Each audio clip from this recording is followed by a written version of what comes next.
6 months had passed since humanity first arrived on Valaris Prime. The planet was transformed. Cities that had been silent and dying now buzzed with life. The gray rot was gone. Every Valaki who had been sick was now healthy. The cure had worked. Dr. G1 walked through a hospital that was now almost empty. Just months ago it had been full of dying patients. Now it was just a regular hospital, treating everyday illnesses and injuries. She smiled at the change. Dr. G1, a young Veliki child, ran up to her. It was the same child she had treated when she first arrived. He had been so sick he couldn't walk. Now he ran and played like any healthy child. "Hello, Kieran," Dr. G1 said, kneeling down. "How are you feeling?" "I feel great," the child said. "I'm going to school now, and guess what? My teacher is human. Her name is Teacher Hana. She teaches us about engineering and building things." Dr. G1 laughed. Engineer Hana had decided to stay on Valaris Prime. She was one of thousands of humans who chose to make this planet their new home. The Galactic Union was changing. Slowly, but it was changing. The revelation about the Korthan's biological weapon had shocked everyone. Many species demanded reform. They wanted the Union to be more like the Covenant. Ambassador Somin addressed both the Union Council and the Covenant Assembly in a joint broadcast. The entire galaxy watched. "We do not seek to destroy the Union," Somin said. "We seek to remind it of its purpose. The Union was created to bring species together, to foster cooperation and peace. But somewhere along the way it forgot the most important thing. It forgot compassion." She paused, looking directly at the cameras. "The Covenant's door remains open. To Union members, to independent species, to anyone who believes we are stronger together. We choose compassion over calculation. We choose hope over fear. Join us." Within weeks, 12 Union species formally joined the Covenant. Others opened negotiations. The balance of power in the galaxy was shifting. On Valaris Prime, a graduation ceremony was held. The first class of joint human Valaki doctors completed their training. Dr. Taehyun and Varath stood together, watching their students receive their certificates. "Your mother would be so proud," Dr. Taehyun said to Varath. Varath wiped tears from his eyes. She always said knowledge should heal, not harm. "Look at what we've built. The Hope Protocol has saved millions across 17 species, all because humans refused to give up." The Hope Protocol was what they now called the Cure. It had been adapted to fight many different diseases. Dr. Yunji and Varath continued their research, pushing the boundaries of what was possible. Captain Minji received new orders. She was promoted to Admiral. But more importantly, she was given command of a new ship, the Unbroken Promise. It was the first joint human Valaki exploration vessel. Its crew included members from all Covenant species. "Your mission," President Yuna told her, "is to explore, to seek out new civilizations, and to ensure that no one is ever abandoned again." Elder Thessian traveled to Earth. He was the first Valaki ambassador to humanity. When he stepped off the shuttle, millions of people lined the streets to welcome him. Some held signs that said, "We stand together." Others simply waved and cheered. Thessian was overwhelmed. "I thought your people might resent us," he told President Yuna. "You sacrifice so much to save us." Yuna smiled. "Humanity learned long ago that what we give comes back to us. You've given us something precious. You've reminded us of who we want to be. That is worth more than any cost." The Galactic Union Council held a historic vote. A resolution was proposed to reform the Union Charter. The new charter would include principles from the Covenant. No civilization would be abandoned without exhausting every possibility of aid. Compassion would be valued as much as calculation. The debate was fierce. Some species argued the old ways had kept the galaxy stable for millennia. Others pointed to Valaris Prime as proof the old ways were wrong. The vote came down to a single deciding vote. A Korthan junior representative stood. Everyone expected him to vote against the reform. But he surprised them all. "I watched what happened on Valaris Prime," he said. "I watched my own leadership create a weapon of genocide. I watched them defend abandonment as policy. I cannot support this anymore. I vote yes for reform." The chamber erupted in noise. The reform passed by a single vote. The Union would transform. It would become more like the Covenant. The era of calculated preservation was over. On Valaris Prime's moon, a new colony was being built. It would be home to both humans and Valaki. Children from both species would grow up together, learning from each other. In a classroom, Verith taught xenobiology to a mixed group of students. Human children sat next to Velaki children. They worked together on projects. They played together during breaks. One young Velaki raised her hand.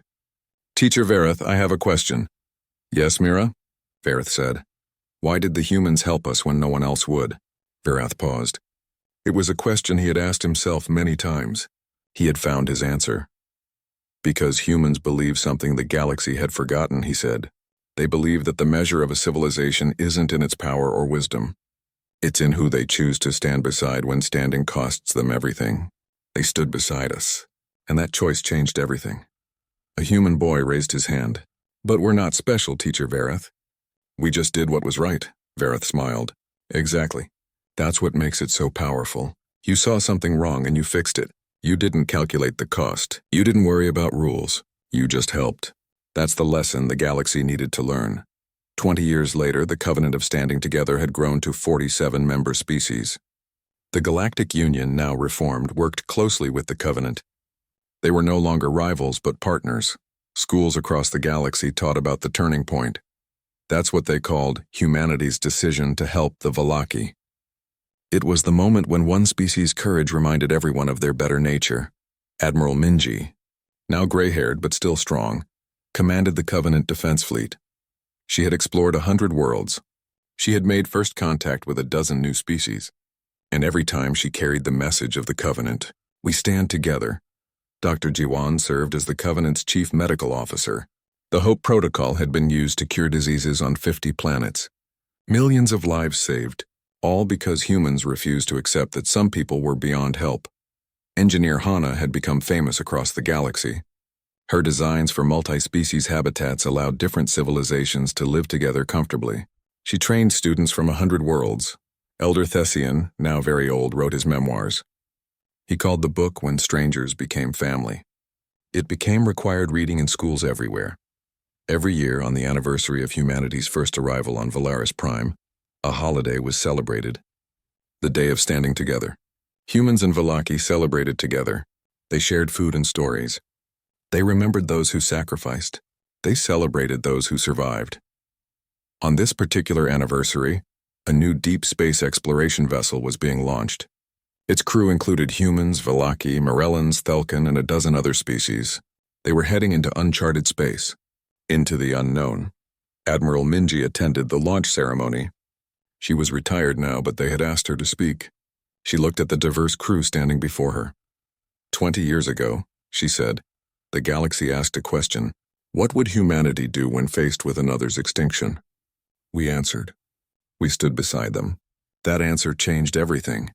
She paused, looking at each crew member. You carry that legacy now. You will meet new species. Some will be in trouble. Some will need help.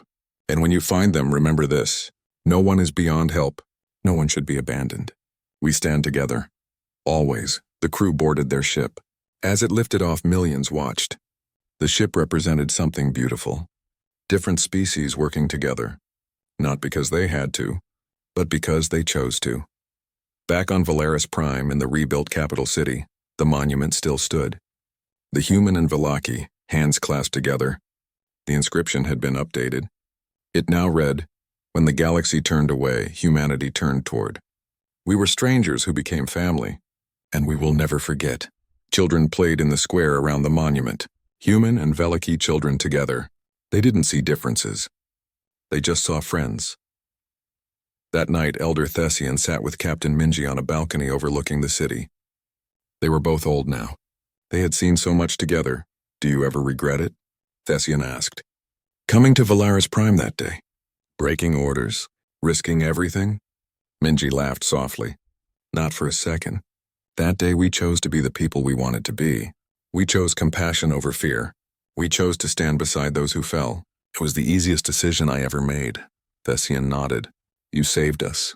But you also saved the galaxy. You reminded us all what we could be, what we should be."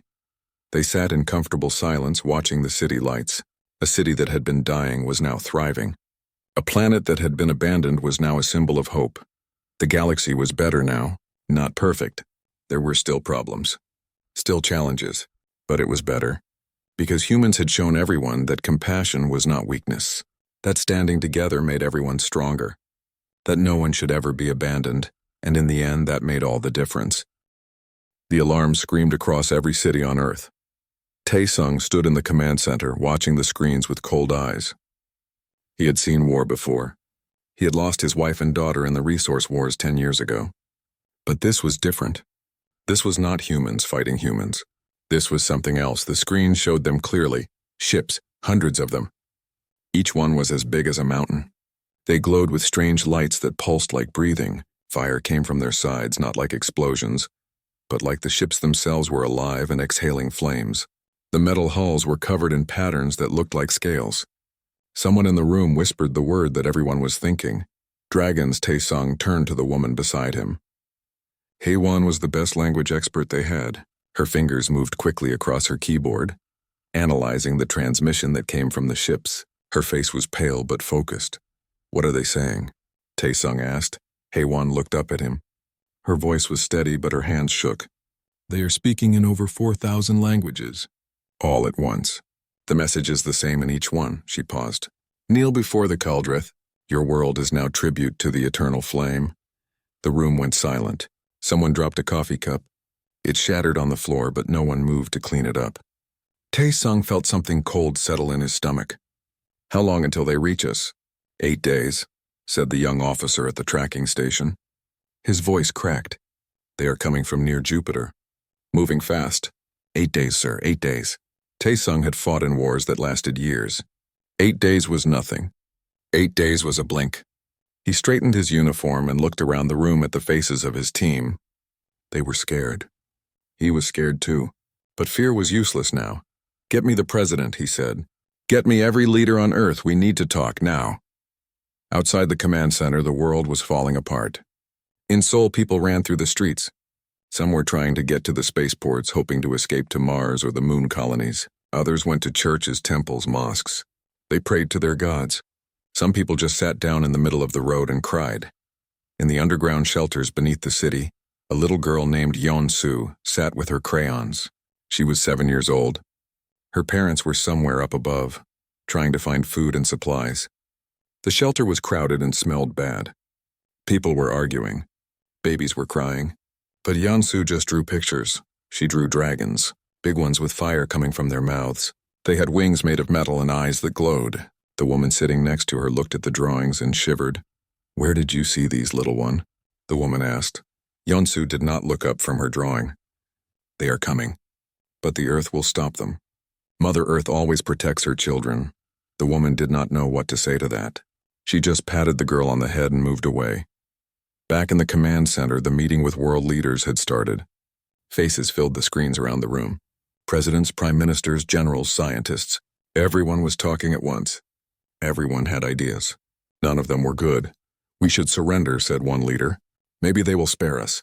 "We should fight," said another. "Launch everything we have at them." "We should try to communicate," said a third. "Maybe we can negotiate."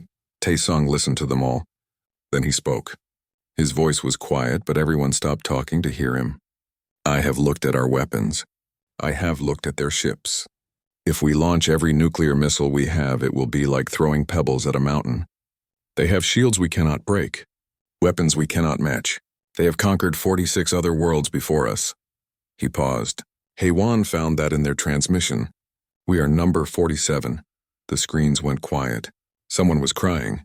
Tae-sung could hear it through the audio feed. "But we will try," Tae-sung continued. "We will try to talk to them. We will try to fight if we must. We will try everything. Because that is what humans do. We try." The next day, Earth sent a message. Hae-won crafted it carefully, trying to use words that would make sense to the aliens. They broadcast it in every language, every frequency, every way they could think of. The response came back in 3 hours. It was laughter. Not human laughter, but something that sounded like rocks grinding together and fire crackling. Then came words. "You cannot negotiate with fire. You cannot bargain with the inevitable." Then one of the alien ships fired. A single beam of light reached out across space and touched the moon. The moon base, where 300 people lived and worked, simply vanished. One moment it was there. The next moment there was just a crater glowing red. Tae-sung watched it happen. His face did not change. but inside something broke. "Get me Dae-hyun," he said quietly. Dae-hyun was a pilot, the best pilot in the fleet. He was young, maybe 25, with quick hands and a quicker smile. He flew the Silent Phoenix, an experimental ship that could hide from most sensors. It was small and fast and completely unarmed. When Dae-hyun walked into the command center, he was still smiling, but his eyes were serious. "You want me to go take a look at them, sir?" Tae-sung nodded. "Get close. As close as you can without them seeing you. I need to know everything about those ships, how they move, how they communicate, anything that might help us. You know it is a one-way trip, right?" Dae-hyun said. His smile was gone now. "If they spot me, I am dead. If they do not spot me, I might not have enough fuel to get back." "I know," Tae-sung said. "I am not ordering you to go. I am asking." Dae-hyun thought about it for maybe 3 seconds. Then he shrugged. "Well, I always wanted to see aliens up close. When do I leave?" 2 hours. 2 hours later, the Silent Phoenix launched from the hidden military base in Australia. Dae-hyun sat in the pilot seat, his hands steady on the controls. The ship slipped away from Earth like a ghost, invisible to radar, silent in the vacuum of space. It took him 3 days to reach the alien fleet. 3 days of flying in complete silence, eating food from tubes, sleeping in 20-minute bursts. The closer he got, the bigger the ships looked. They were not just big. They were impossible.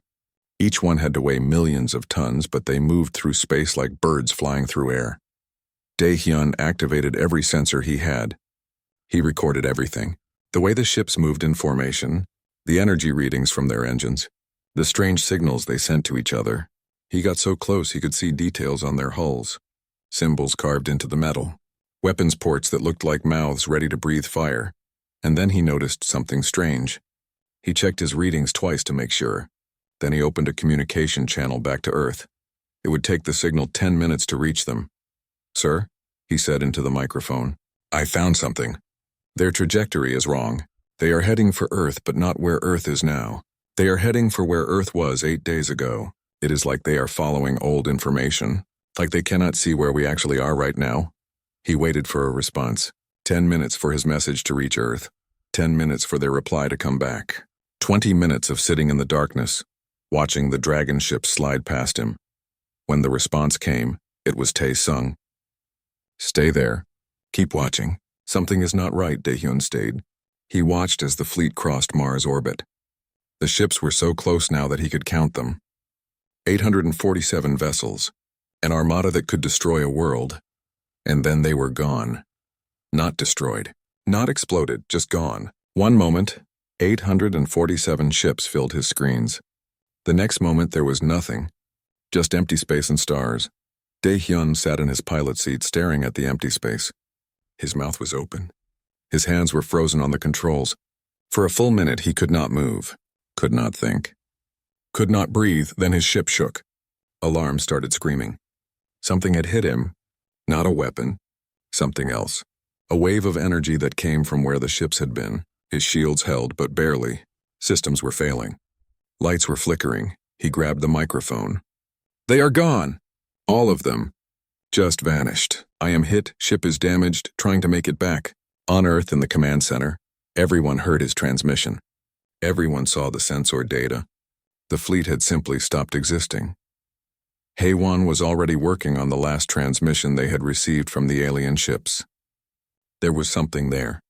A final message, a sound that might have been a word. She played it through the speakers. It was distorted, broken, confused, but she had translated it. One single word that made no sense, impossible. Tae-sung stood in the center of the room. Around him, people were cheering, crying, hugging each other. The threat was gone. Earth was saved. It was a miracle, but Tae-sung did not cheer. He looked at the empty space on the screens where the fleet had been. He thought about that word. Impossible. Something had happened. Something that even the aliens thought was impossible. And Tae-sung knew deep in his bones that this was not over. This was just the beginning. The streets of Seoul were full of people dancing. Strangers hugged each other and cried happy tears. Fireworks exploded in the sky even though it was the middle of the day. The dragon ships were gone. Earth was saved. It was a miracle. But in the command center, nobody was celebrating. Tae-sung stood in front of the big screens, arms crossed, face hard. Around him, Scientists and military officers spoke in quiet voices. They all knew something was wrong. Things did not just vanish. Not like that. Not 847 massive ships all at once. HFY had not slept in 2 days. Her eyes were red and her hands shook as she drank coffee. She had been analyzing every piece of data they collected from the alien fleet. The transmissions, the energy readings, the final moments before they disappeared. "There is something in the data," she said to Taesung. Right before they vanished, their transmissions went strange. They were experiencing time differently. Their messages were stretching out, like they were moving through water instead of air. Taesung frowned. "Time? What do you mean?" "I do not know," HFY admitted. "I am not a physicist. We need someone who understands time and space. We need Jiwoo." Jiwoo was a professor who studied quantum mechanics and theoretical physics. Most people thought he was crazy. He lived alone in a small apartment filled with books and papers. He had not published anything in 5 years, but everyone agreed he was the smartest person they knew. They found him in his apartment, surrounded by empty food containers and mathematics scribbled on every wall. When they told him what happened, he just laughed. "I knew it," he said. "I knew Earth was special. I have been saying it for years, but nobody listened." He came to the command center and looked at all the data. He asked for more. He wanted to see Daehyun's sensor recordings. He wanted to see satellite images. He wanted everything. For 3 days he did not speak to anyone. He just looked at numbers and screens and muttered to himself. Daehyun had made it back to Earth, but his ship was badly damaged. He spent most of his time in the medical bay. The energy wave that hit him had done something strange to his body. The doctor said he was fine, but he could not sleep. Every time he closed his eyes, he saw the ships vanishing, over and over again. On the 4th day, Jiwoo called everyone to a meeting. He looked excited and terrified at the same time. He had papers everywhere and his hair was messy like he had been pulling at it. "They did not vanish," he said. "They were displaced." Everyone stared at him. Taesung spoke first. "What does that mean?" Jiwoo pulled up images on the screen. They showed Earth surrounded by colored lines and patterns. Earth sits inside a temporal anomaly, a place where time does not work normally. I have suspected this for years, but I could never prove it. The alien fleet triggered it when they got too close. "Where did they go?" HFY asked. Jiwoo took a deep breath. "Backward." They went backward in time. Based on my calculations, they were sent approximately 65 million years into the past. The room went silent. Someone laughed, but it sounded nervous. This was impossible. Time travel was not real. It was science fiction. "You are saying," Taesung said slowly, "that the alien fleet is now in the time of the dinosaurs?" "Yes," Jiwoo said, "and there is more. The anomaly is not random. It activates when something big and fast enters Earth's gravity well, like an invasion fleet." Taesung made a decision. He ordered everyone to keep this information secret. If the world found out about time travel, about Earth having some kind of defense system, it would cause chaos. Religious groups would go crazy. Governments would fight over the technology. Scientists would want to study it. No, better to keep it quiet for now. But some things cannot stay secret. In the underground shelter in Seoul, Yeonsu was still drawing her pictures. The relief worker who had talked to her before came back to check on her. She looked at the new drawings and felt cold. The dragons were still there, but now they were falling. They were crashing into a world of giant trees and huge reptiles, and in the pictures the dragons were broken and burning. "How do you know this?" the worker asked. "Did someone tell you what happened to them?" Yeonsu shook her head. "Nobody tells me. The Earth tells me. She shows me things. She protects us. She always has." The relief worker took photos of the drawings and sent them to a friend who worked at the command center. The friend showed them to Taesung. When Taesung saw them, he called for Jiwoo immediately. Jiwoo looked at the pictures for a long time. This child should not know these things. How could she know? "That is what I want you to find out," Taesung said. Meanwhile, strange reports were coming from all over the world. Historians and archaeologists were finding old texts that mentioned sky serpents, clay tablets from ancient Sumeria, cave paintings from Australia, stone carvings in South America. All of them showed the same thing: dragons falling from the sky. HFY collected all these reports. She put them on a timeline.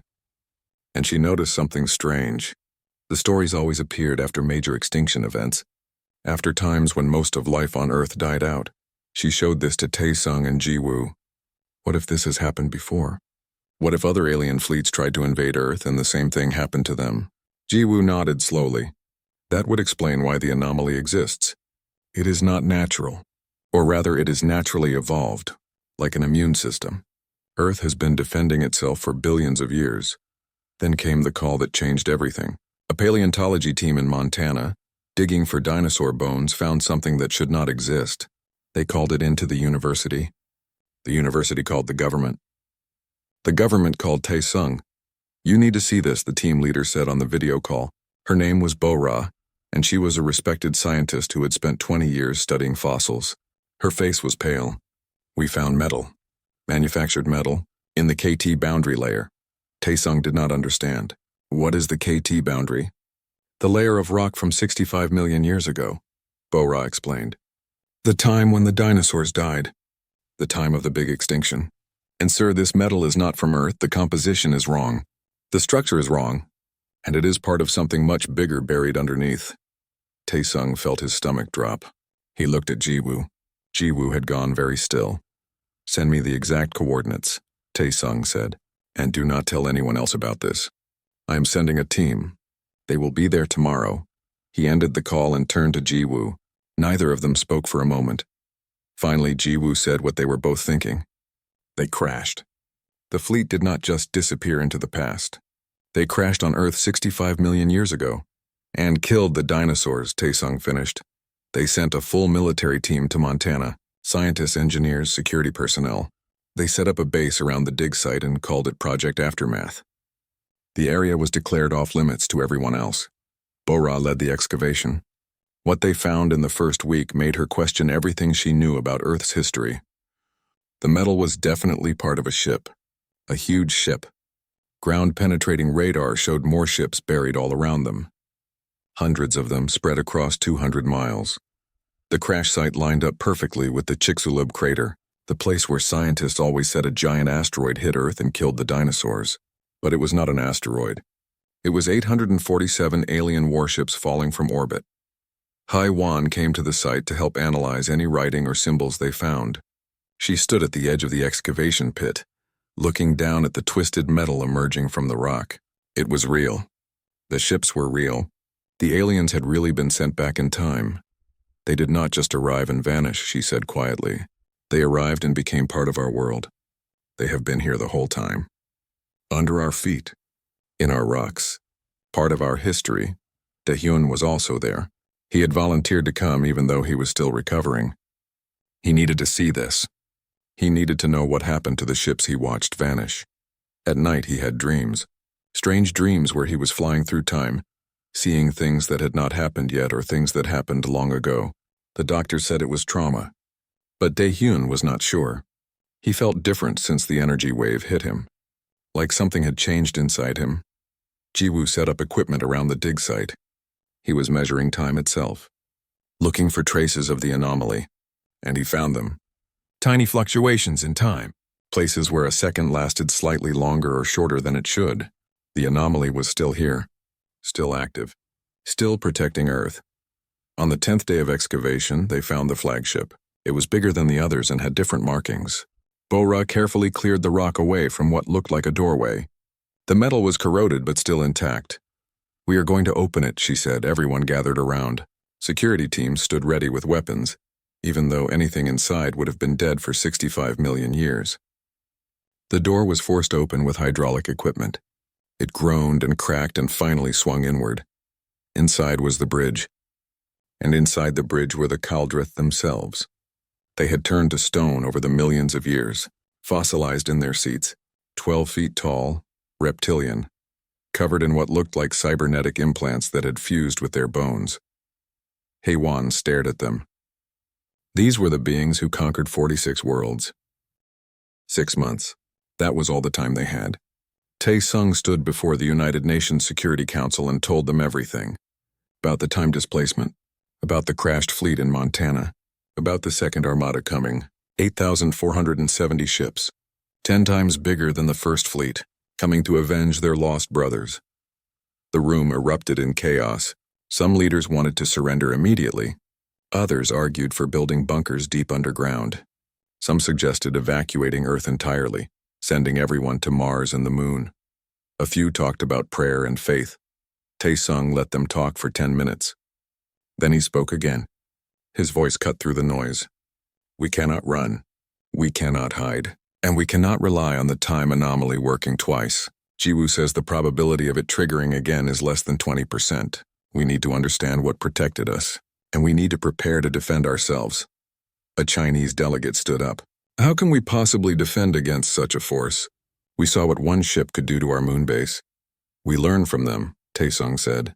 We have their crashed ships, their technology, their weapons. We have 6 months to study it and build our own defenses. It is not much time, but it is all we have. The vote was unanimous. Every nation on Earth would work together. All resources would be shared. All scientists would collaborate. Humanity would unite or die together. The excavation in Montana became the most important place on Earth. Thousands of workers arrived. They dug carefully, extracting pieces of alien technology. Each fragment was analyzed, cataloged, and sent to research facilities around the world. Bora led the effort. She had spent her whole life digging up fossils. Now she was digging up the key to humanity's survival. The work was delicate. The ships were ancient and fragile, but inside them were weapons that still held power, energy systems that still glowed, computer cores that still contained data. One morning, Bora made a discovery that changed everything. She found genetic material, not just from the Keldrith, but mixed with Earth DNA, dinosaur DNA. The aliens had not all died in the crash.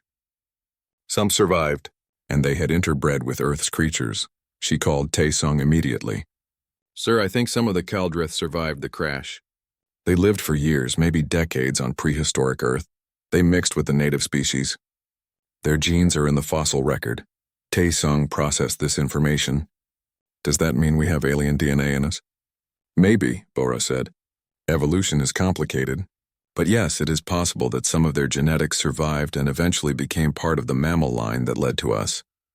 Meanwhile, Jiwoo was studying the temporal anomaly. He set up sensors all around the planet, measuring fluctuations in time. What he found was incredible. The anomaly was not random.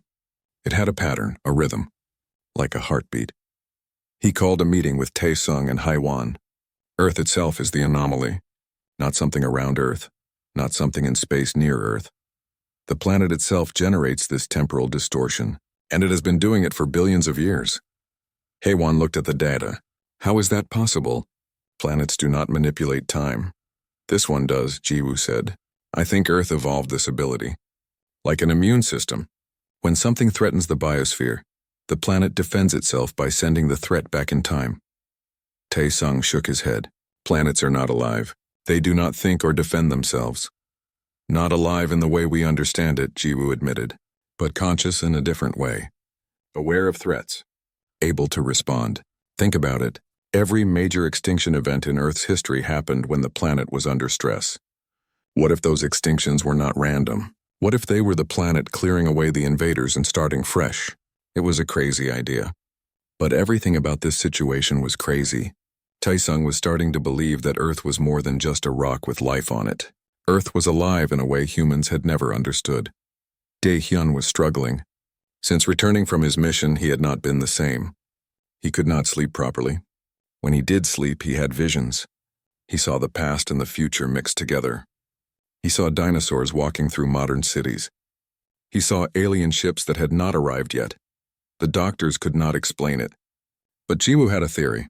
The energy wave that hit Dae-hyun's ship was temporal energy. It had affected him on a quantum level. Now he was slightly unstuck in time. Part of him existed in multiple moments at once. Jiwoo explained it to him in the medical bay. You are a bridge now. Between present and past, between what is and what was. That is why you see things. You are experiencing time differently than the rest of us. Can you fix it? Dae-hyun asked.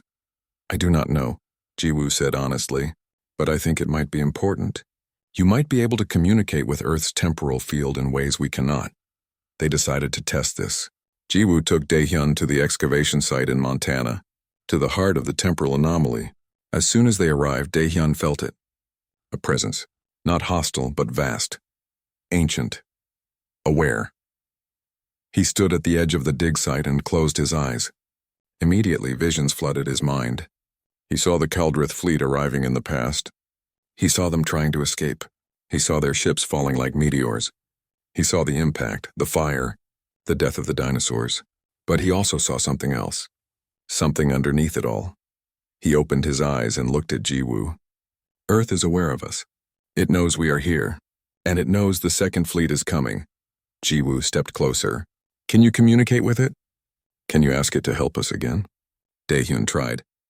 He focused his mind on the presence he felt. He tried to send thoughts, feelings, questions. For a moment, nothing happened. Then he felt a response. Not words. Not even thoughts. Just a feeling tired. The earth felt tired. It is weakening, Daehyun said. The temporal defense. It has used it so many times over billions of years. Each time takes more energy. The anomaly is running out of power. This was bad news. If Earth could not defend them again, they were on their own. Taesung received this information and made a decision. They would assume Earth would not save them. They would prepare for war. Scientists around the world worked day and night. They reverse-engineered Kaldrith technology. They built new weapons based on alien designs. They created shields using the same principles as the Dragon ships. They even started building their own warships in orbit. But it was not enough. 6 months was too short. They built 12 ships where they needed 1,000.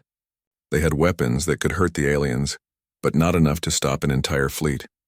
In Seoul, Yeon-soo was brought to meet with government officials. They wanted to understand how she knew things she should not know. They asked her questions for hours. She answered patiently, in her small voice. The Earth speaks to all of us, she said, but most people do not listen. I listen. She shows me things because I need to tell you. She wants you to know that she is trying to help. What else has she told you? Asked one official. Yeon-soo looked sad. She is tired. She has protected life for so long. She does not want to see her children die. But she is running out of strength. This will be the last time she can help us. The officials looked at each other. This matched what Daehyun had sensed. Earth could maybe stop the second fleet, but it would be the last time. After that, humanity would truly be on its own. As the weeks passed, more discoveries came from the dig site. Haewon found intact data crystals that contained star charts, the locations of every world that Kaldrith had conquered, the position of their home planet, their trade routes, their military bases. It was intelligence beyond value. She showed the charts to Taesung. If we survive this, we know where they are. We could take the fight to them. Taesung studied the charts. The Kaldrith Empire was vast, thousands of star systems, tens of thousands of worlds. But he saw something else in the data. These other worlds they conquered. They are all still under Kaldrith control. Entire species enslaved, Haewon nodded. 46 civilizations. Some of them older than ours. All of them defeated and put in chains. An idea formed in Taesung's mind. If we survive, if we can master this technology, we do not just defend ourselves. We could free the others. We could break the empire. It was an ambitious thought, maybe an impossible thought, but it gave them something to fight for beyond just survival, a purpose, a mission. 3 months before the second fleet's arrival, Jiwoo made a breakthrough. He figured out how the temporal anomaly worked at a fundamental level. It was quantum entanglement on a planetary scale. Earth's core generated a field that could fold spacetime. When triggered, it created a bubble that sent anything inside backward through time. He presented his findings to Taesung. The good news is I understand it now. The bad news is I cannot recreate it. The energy required is astronomical. Only a planet could generate that much power. But you understand the principles? Taesung asked. Yes, and I think I can build a smaller version.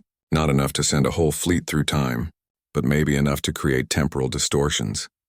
Slow down enemy ships. Make them experience time differently than us. Build it, Taesung ordered.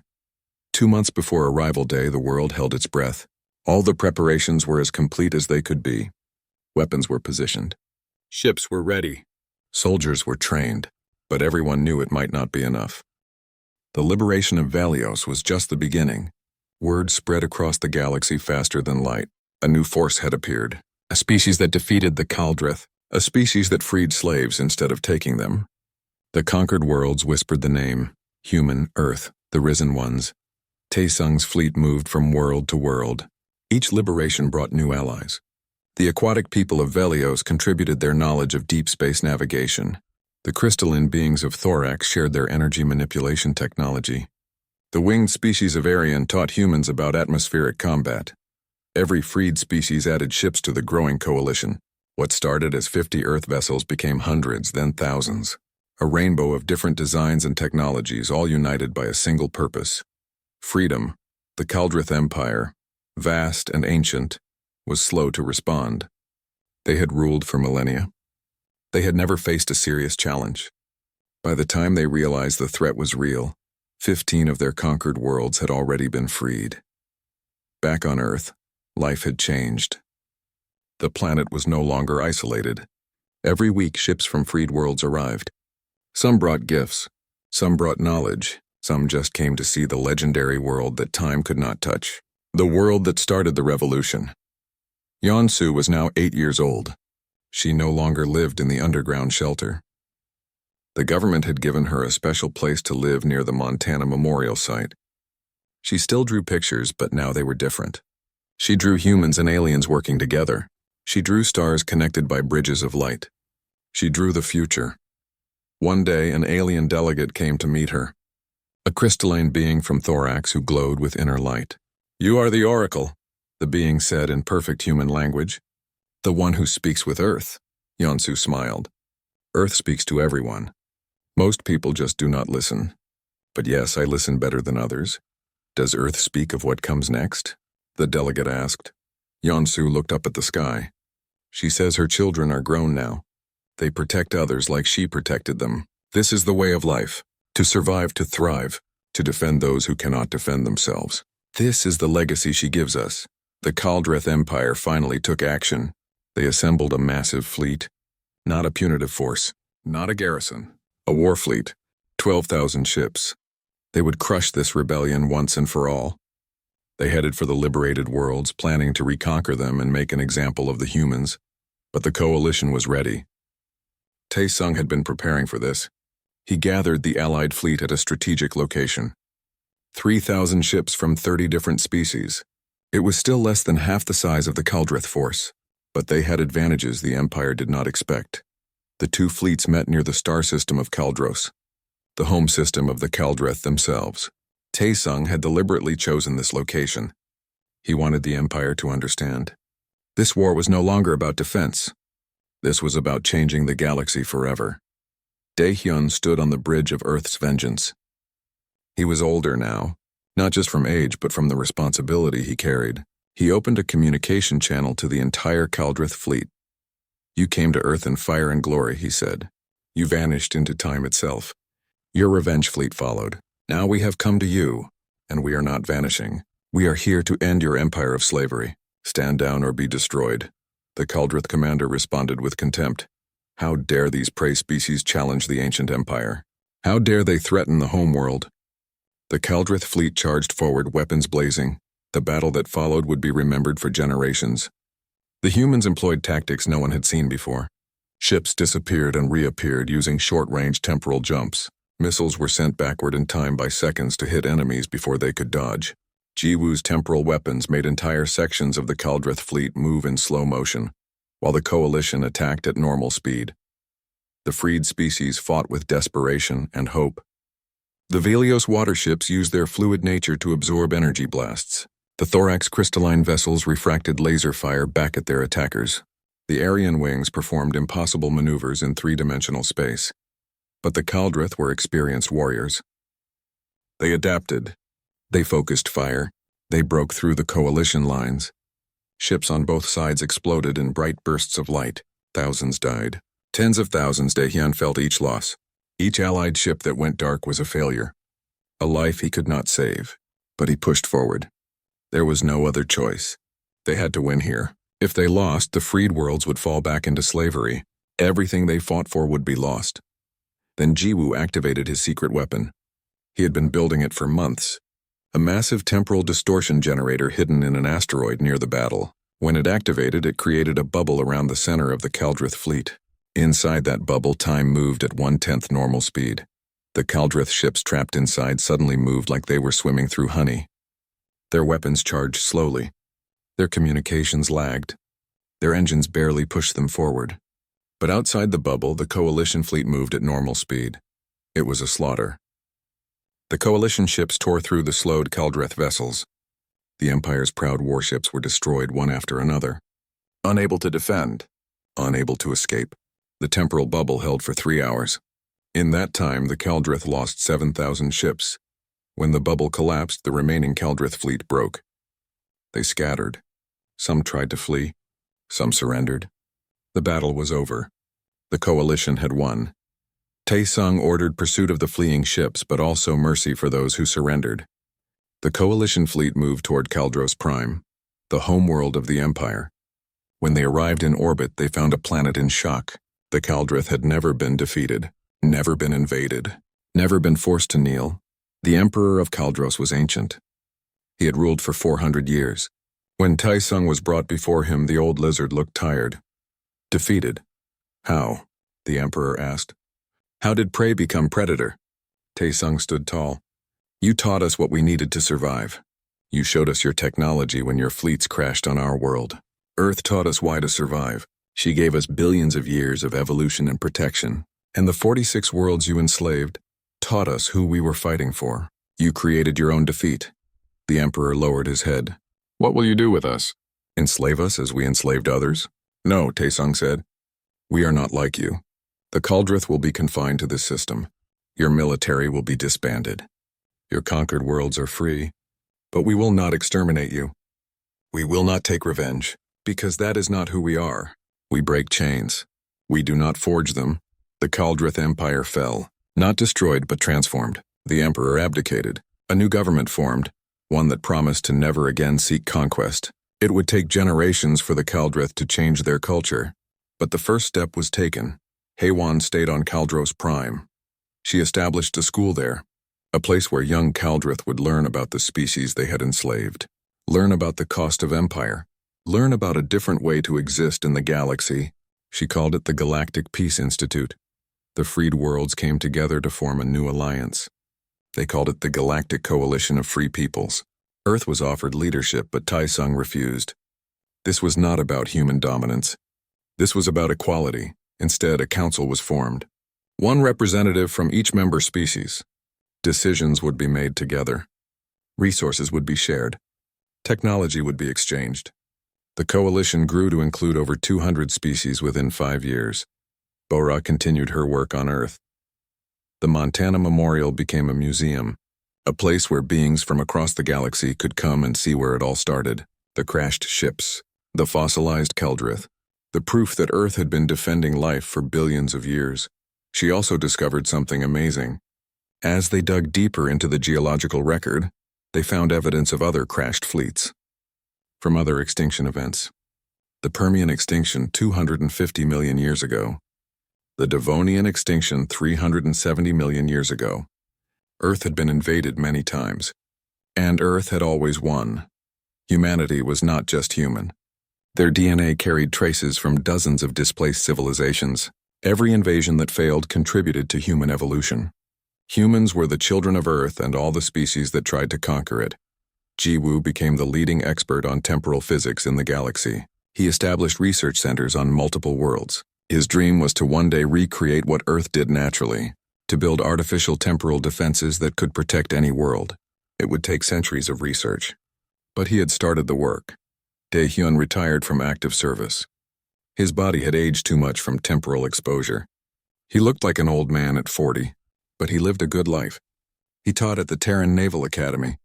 His students called him the Time Walker. He shared his experiences, taught them about courage and sacrifice. He never married, never had children of his own, but he had thousands of students who went on to become captains and admirals. They carried his lessons across the galaxy. Taesung served as Supreme Commander of the Terran Defense Fleet for 20 years. Then he retired to a small house near the memorial in Montana. He spent his days writing, recording everything that happened, making sure future generations would remember